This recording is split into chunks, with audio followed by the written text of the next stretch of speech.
Hello everyone, I'm Carius, and today we're going to be talking about my Lynx.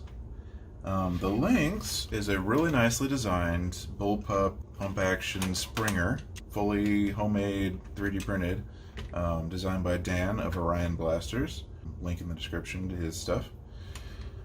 And I've had mine for a little while, and I've been running it at Nerf Wars and wanted to go ahead and do a video on it because it's just a super nice blaster that I'm a huge fan of the design and the features of it, and I just wanted to kind of go over my thoughts and experiences with it so far and do kind of a little review.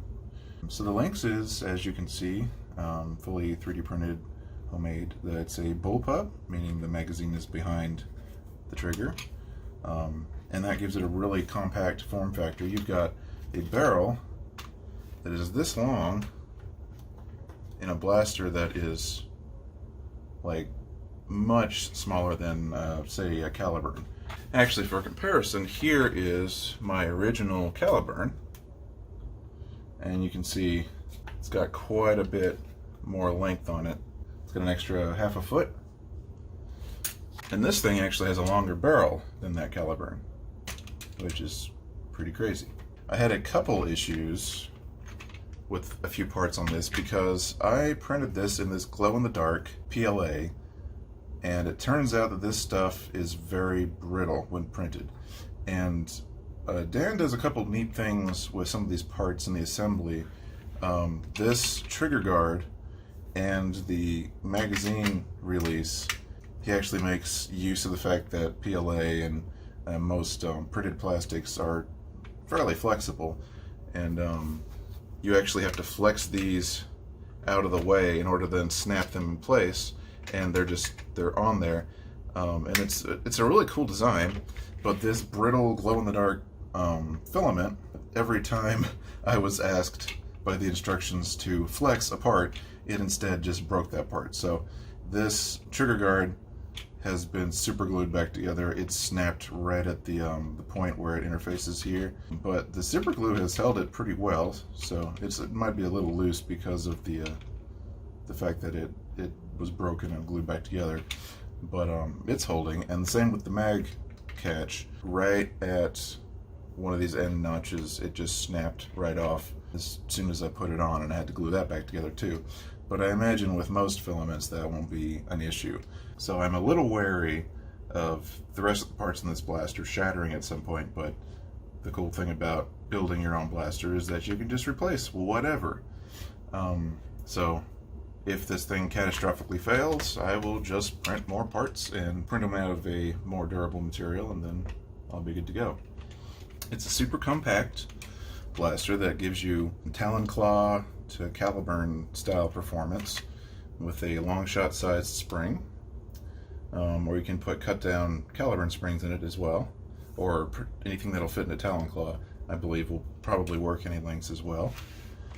It feeds off of Talon mags, like this super long Tachi mag from Darts, which actually works really nicely in this because of where it's positioned. It doesn't really get in the way of anything when you're holding it. It's just like right up against your shoulder and kind of down your side, and doesn't get in the way of anything. And I really like the way the pusher is designed. You can load the mags and take them out while the handle is forward, or when it's backward. You can do it at either time. When it's kind of in mid-stroke, then the pusher's in the way. Or actually, no, I don't even think it is. No, actually, yeah. There is one specific spot where the pusher's in the way, and it's like when the handle is almost all the way forward and the pusher is making its way to the barrel. But other than that, I mean, I wouldn't expect you to be able to do that anyway. That would just be weird. But I really like that I can put a magazine in when the breech is closed. And maybe the coolest thing about the Lynx, in my opinion, is that it can be disassembled without any tools. It's really well designed in that respect, in that it's got, structurally it is supported by these metal bars, like this standard kind of Caliburn priming bars that you'd see, but they take the place of what would usually be like the threaded rod in a Caliburn or Spring Thunder or anything like that. You've got 3 of them, 2 on the side that go all the way through the blaster and are pinned in the front and back with these 2 spring-loaded little quick-release pins. And then you have 1 up here that is just to give some stability to this rail up top and hold these different segment parts in place. And all the rest of it is just printed and thrown together. And so what you end up with is something that you can just take the front pin out and then remove the rail, and this part here you can remove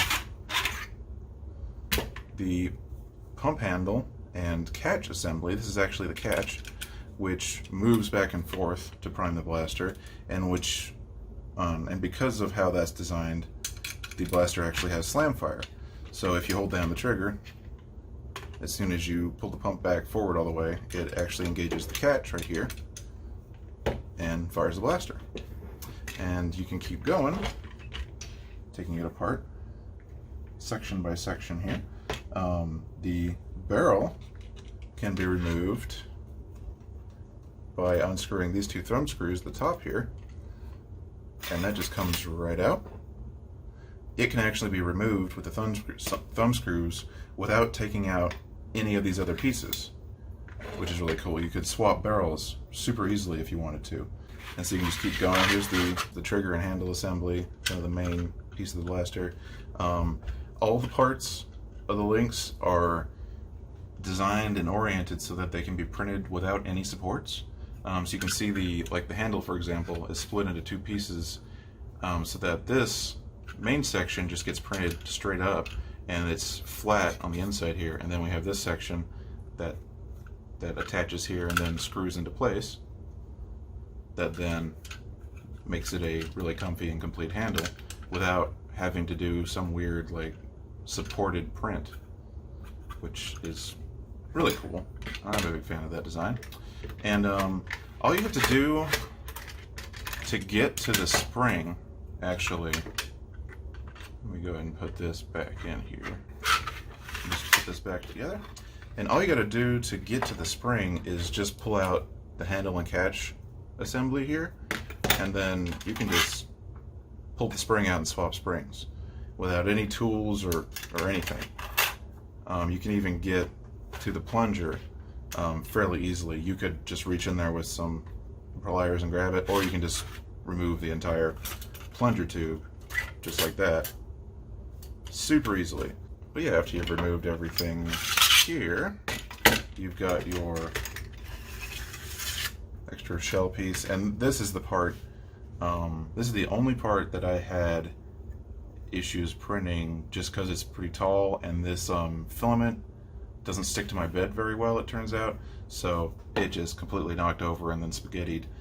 And so I ended up printing it with a pretty wide brim, and the bottom layer added a bunch of extra thickness to this part, and I actually had to sand it. And you can see a little bit of infill where I sanded it a little too far, because I think I had extra thickness on this part and then one of the rail parts that I had to print with a raft as well, and that was keeping it from going all the way together, because by the time I got to the front, the pin wasn't lining up with this hole, but that was easily fixed just by sanding this down to get rid of that extra material, and then everything fit together perfectly. And then you can remove the little turnaround block here and the pusher assembly super easily. We got the actual breech where the darts get fed into and where the barrel is actually sealed in. You see these O-rings. This is where the barrel actually ends up sitting. It goes in there, and that's where the dart gets pushed into, and the air ends up turning around through this part. And you can see I've got 2 parts here that are not the same color as the rest of it. Those are the parts that Orion Blasters provides when you buy a hardware kit, because they are the most high tolerance parts as far as getting seals and everything working nicely. So he provides that with hardware kits just to make sure that your blaster seals up really well. And with my crappy prints from this weird glow-in-the-dark filament and all the stringing and brittle pieces and issues I had with tolerances, the fact that everything went together and seals up really well, it's really a testament to how well designed this blaster is. And then you have the pusher, which is just connected to this rod. You can see the slot here for when the front handle actually engages the forward and backward stroke of the breech. So that's what loads the darts in. You can see it's slimmed down here to allow the magazines to go in when the breech is closed, which is awesome. And then you have the mag well and stock that are then separate, and then this pin is what holds these rods in place in the stock here. And then you have the butt plate here that you can print a slightly thicker one, which is what's on here now. The normal one's a little thinner, but I like the length on the stock. The catch is this super nice little like push button thing. Yeah, and the piece on mine that broke, it was actually at the end here, this little notch. You can probably even see the crack where this bit snapped off right at the end. I had actually managed to flex this whole thing all around the mag well and get it in place. And when it snapped in, this whole little section broke off, but super glued it back together, and it's not really critical. Like, it just kind of fits into this slot in the back of the stock, so that works just fine. And the mag release in the magazine well here. So yeah, that's disassembling the entire thing without any tools, and it's super easy and super intuitive, and it's a really nicely designed blaster. I'm a huge fan of it. I love that it's slam fire.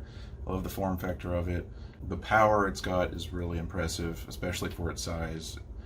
This is just printed half-assedly and thrown together with a hardware kit I bought from Orion Blasters, and it's hitting 220 FPS, no problem. And that's with this Monkey Mods scar that I've got on the barrel.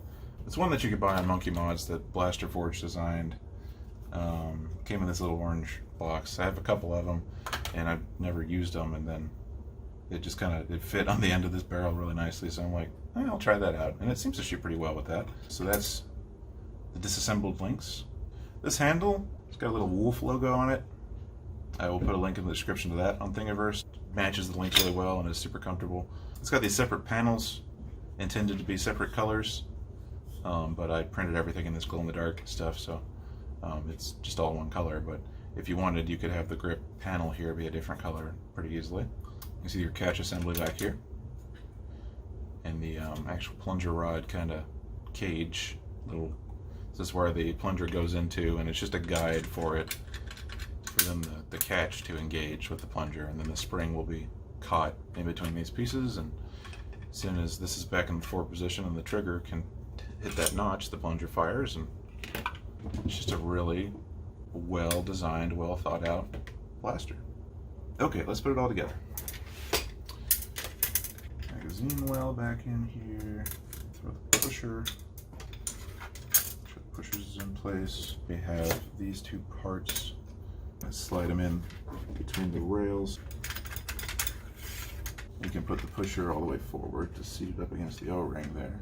And Dan created a super nice, easy to follow instruction video.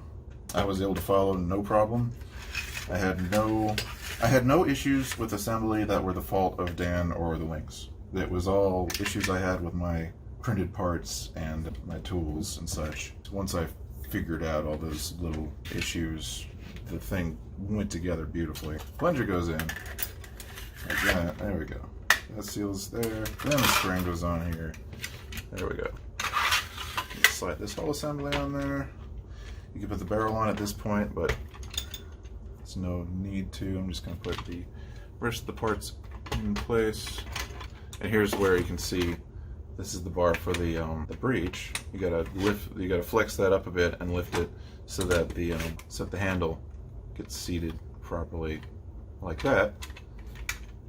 This is kind of a really simple, nice way to create that interface. And then you have this top bar that just slots into the 3D printed parts and just provides some extra rigidity to these pieces up here and gives the blaster just a little bit of rigidity overall.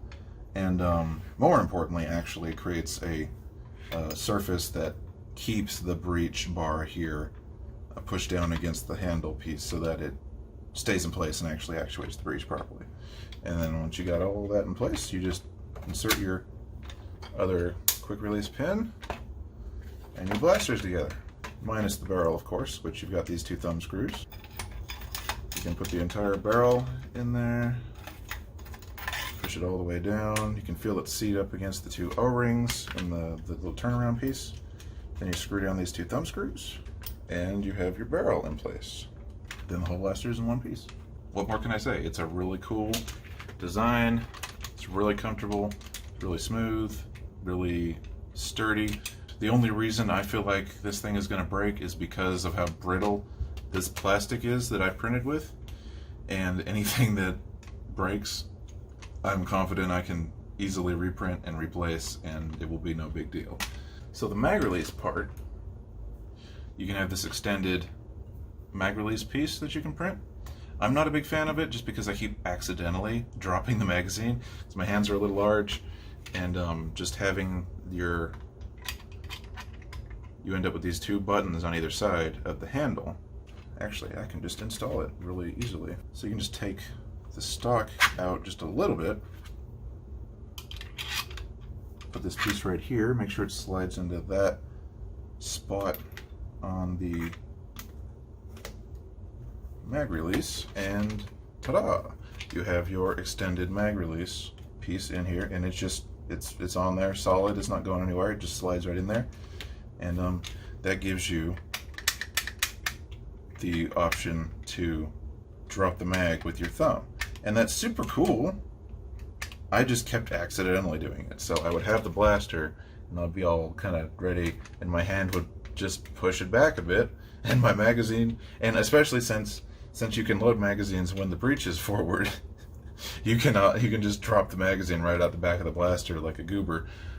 So I actually prefer just to not mess with this piece and leave it to depend on your offhand to actually push this to drop the magazine. More just because of user error on my part than anything with the design of the actual blaster. But it's still a super cool little part and really simple, so that's really easy to just take on and off. And in my case, I leave it off so that I can't make a fool of myself by dropping the magazine with my big thumb here. So yeah, that's the Lynx. Super cool blaster. Real glad I was able to get my hands on a hardware kit and build it. I feel like I learned a lot just building this and seeing how it works. And I know this is just typical me, but like, it makes me want to do a Lynx remix that is just 2 Lynxes. Because it's so thin and like the form factor is so nice and small that I wonder how hard it would be to do a double Lynx with a 2-stage trigger that shot them next to each other, and it wouldn't be much bigger than this. You just add a little extra thickness and you have your whole barrel and second set of hardware. I think that would be really awesome. It would probably require a lot of redesigning, especially in the catch, but it might be something I'd take a look at. It'd probably be a good project to really be a trial by fire for my CAD skills, or lack thereof. Okay, that's the Lynx. It's awesome. Go buy one. Silver Fox makes some. Dan sells the hardware kits, and I believe he sells full Lynxes as well whenever he's got the hardware available. Out of Darts seemed super interested in selling Lynxes, so that might be an option that pops up soon. I wouldn't be surprised if Foam Pro Shop also sells them. I'm not sure if they do or not, but it seems like it'd be right up their alley as well. Just a really cool blaster. I can't say enough nice things about it. And yeah, well, let's do some firing tests and show you it glowing, because that's the thing it does. Okay, I've got a Talon mag loaded up with Adventure Force Pro Darts, and we're going to see what kind of numbers I'm getting with this thing. What was it, 230, 225, 201, 213, 225. That's pretty good. Alright, so I'm standing at one end of the basement, and I'm going to see how consistently I can hit that rival target back there, roughly 40 feet away. Wow, I'm getting really close.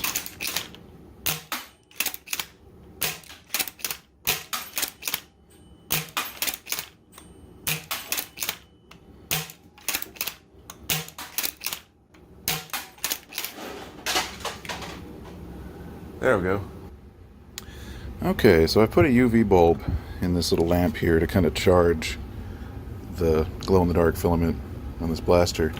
And you can already see, just in the UV light, it's reacting and glowing. So it glows red.